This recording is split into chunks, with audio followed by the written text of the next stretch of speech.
I want to meditate on these two last chapters of Matthew 27 and 28, which are very wonderful.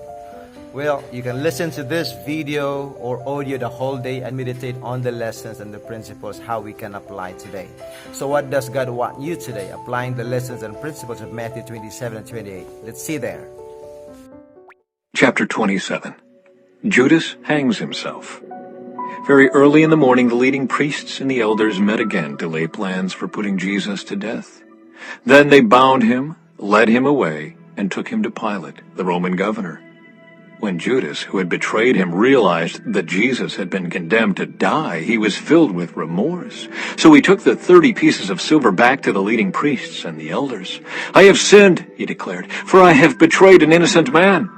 "What do we care?" they retorted. "That's your problem." Then Judas threw the silver coins down in the temple and went out and hanged himself. You know, the good thing about Judas is he recognized that he sinned. But the bad thing is his decision. Instead of repenting, he filled himself with remorse. That's not the best thing to do. The leading priests picked up the coins. "It wouldn't be right to put this money in the temple treasury," they said, "since it was payment for murder." After some discussion, they finally decided to buy the potter's field, and they made it into a cemetery for foreigners. That is why the field is still called the Field of Blood. This fulfilled the prophecy of Jeremiah that says, "They took the 30 pieces of silver, the price at which he was valued by the people of Israel, and purchased the potter's field, as the Lord directed." Jesus' trial before Pilate. Now Jesus was standing before Pilate, the Roman governor. "Are you the king of the Jews?" the governor asked him. Jesus replied, "You have said it." But when the leading priests and the elders made their accusations against him, Jesus remained silent. "Don't you hear all these charges they are bringing against you?" Pilate demanded. But Jesus made no response to any of the charges, much to the governor's surprise. Now it was the governor's custom each year during the Passover celebration to release one prisoner to the crowd, anyone they wanted. This year there was a notorious prisoner, a man named Barabbas. As the crowds gathered before Pilate's house that morning, he asked them, "Which one do you want me to release to you, Barabbas or Jesus, who is called the Messiah?" He knew very well that the religious leaders had arrested Jesus out of envy. Just then, as Pilate was sitting on the judgment seat, his wife sent him this message. "Leave that innocent man alone. I suffered through a terrible nightmare about him last night." Meanwhile, the leading priests and the elders persuaded the crowd to ask for Barabbas to be released and for Jesus to be put to death. So the governor asked again, "Which of these two do you want me to release to you?" The crowd shouted back, "Barabbas!" Pilate responded. "Then what should I do with Jesus, who is called the Messiah?" They shouted back, "Crucify him!" "Why?" Pilate demanded. "What crime has he committed?" But the mob roared even louder, "Crucify him!" Pilate saw that he wasn't getting anywhere and that a riot was developing. So he sent for a bowl of water and washed his hands before the crowd, saying, "I am innocent of this man's blood. The responsibility is yours." And all the people yelled back, "We will take responsibility for his death, we and our children." So Pilate released Barabbas to them. He ordered Jesus flogged with a lead-tipped whip, then turned him over to the Roman soldiers to be crucified.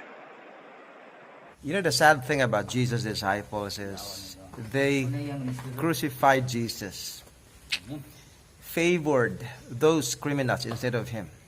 Question for us today is, how many times have we crucified Jesus in our life? Is it possible that we crucified him many times? Continue the meditation, the next chapter. The soldiers mock Jesus. Some of the governor's soldiers took Jesus into their headquarters and called out the entire regiment. They stripped him and put a scarlet robe on him. They wove thorn branches into a crown and put it on his head, and they placed a reed stick in his right hand as a scepter. Then they knelt before him in mockery and taunted, "Hail, King of the Jews!" And they spit on him and grabbed the stick and struck him on the head with it. When they were finally tired of mocking him, they took off the robe and put his own clothes on him again. Then they led him away to be crucified. The Crucifixion. Along the way, they came across a man named Simon, who was from Cyrene, and the soldiers forced him to carry Jesus' cross. And they went out to a place called Golgotha, which means place of the skull. The soldiers gave him wine mixed with bitter gall, but when he had tasted it, he refused to drink it. After they had nailed him to the cross, the soldiers gambled for his clothes by throwing dice. Then they sat around and kept guard as he hung there. A sign was fastened to the cross above Jesus' head, announcing the charge against him. It read, "This is Jesus, the King of the Jews." 2 revolutionaries were crucified with him, one on his right and one on his left. The people passing by shouted abuse, shaking their heads in mockery. "Look at you now," they yelled at him. "You said you were going to destroy the temple and rebuild it in 3 days. Well then, if you are the Son of God, save yourself and come down from the cross."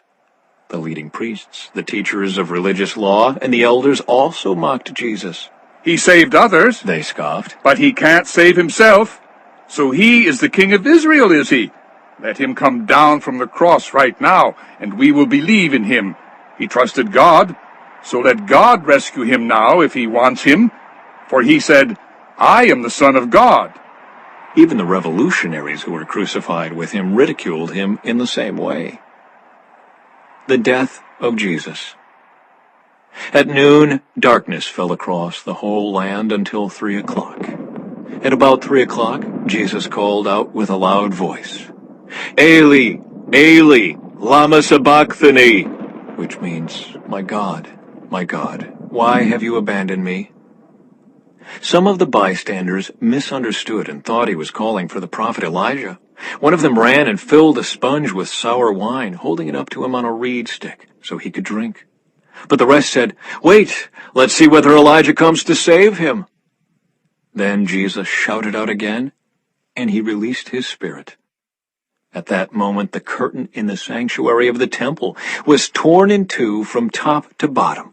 The earth shook, rocks split apart, and tombs opened. The bodies of many godly men and women who had died were raised from the dead. They left the cemetery after Jesus' resurrection, went into the holy city of Jerusalem, and appeared to many people.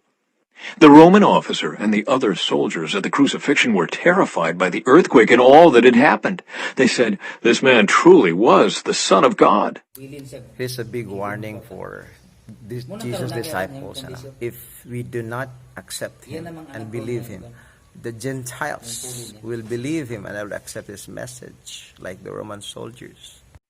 And many women who had come from Galilee with Jesus to care for him were watching from a distance. Among them were Mary Magdalene, Mary, the mother of James and Joseph, and the mother of James and John, the sons of Zebedee. The burial of Jesus. As evening approached, Joseph, a rich man from Arimathea who had become a follower of Jesus, went to Pilate and asked for Jesus' body. And Pilate issued an order to release it to him. Joseph took the body and wrapped it in a long sheet of clean linen cloth. He placed it in his own new tomb, which had been carved out of the rock. Then he rolled a great stone across the entrance and left. Both Mary Magdalene and the other Mary were sitting across from the tomb and watching. The guard at the tomb. The next day, on the Sabbath, the leading priests and Pharisees went to see Pilate. They told him, "Sir, we remember what that deceiver once said while he was still alive. After 3 days I will rise from the dead. So we request that you seal the tomb until the 3rd day. This will prevent his disciples from coming and stealing his body and then telling everyone he was raised from the dead. If that happens, we'll be worse off than we were at first." Pilate replied, "Take guards and secure it the best you can."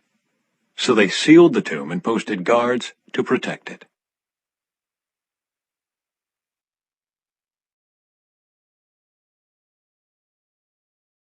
Chapter 28. The Resurrection.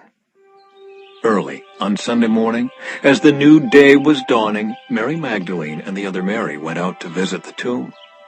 Suddenly, there was a great earthquake, for an angel of the Lord came down from heaven, rolled aside the stone, and sat on it.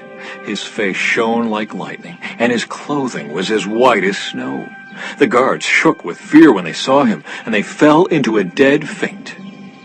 Then the angel spoke to the women.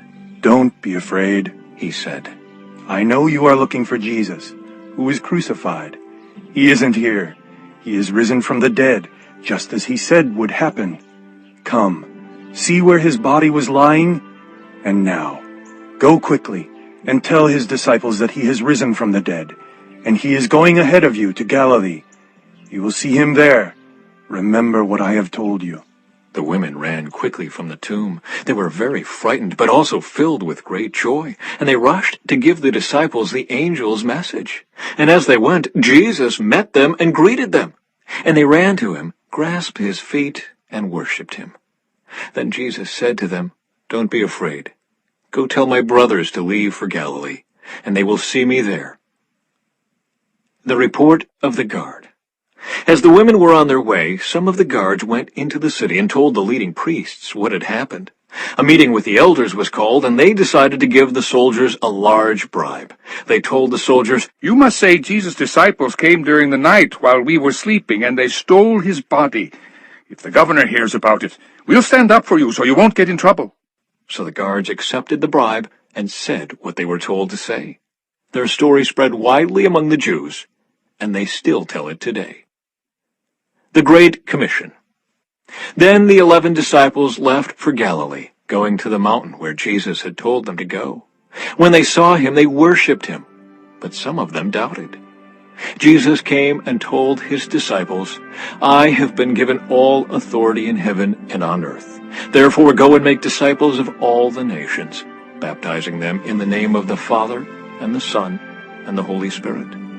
Teach these new disciples to obey all the commands I have given you, and be sure of this, I am with you always, even to the end of the age."